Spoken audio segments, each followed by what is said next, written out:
Now, the base island I think is pretty cool, but like building any other terrain, we gotta include some flora. So here, I'm actually gonna build some trees with the World Edit's Curve tool.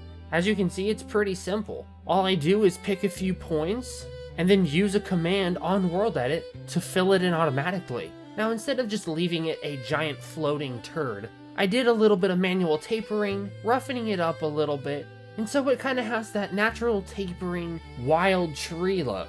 And those branches, oh boy, they were really simple. Similar to the giant trunk, all I had to do was pick a few points for the branches, and then use the curve tool the exact same. Well, I was able to change the radius of the logs, but it worked the exact same, and in my opinion, I think it has really organic looking limbs.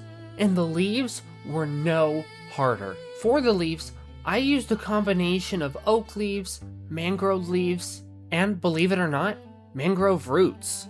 Now, unlike the terrain though, there is more of a reason to place leaves where they are. In nature, you will never find a leaf growing on the trunk. Leaves always grow on the end of limbs.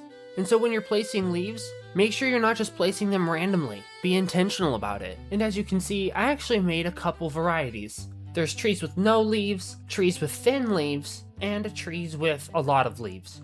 And I didn't want to make it too complicated, but placing some tall grass and some dead bushes, we're ready to move on to the next part. Of course, all we did was put the trees on the ground, but that tells us nothing about how the trees are actually there. So essentially, I went to all the bases of the trees and gave them wider bases. Make them feel like they're actually a part of the ground and they're not just floating there.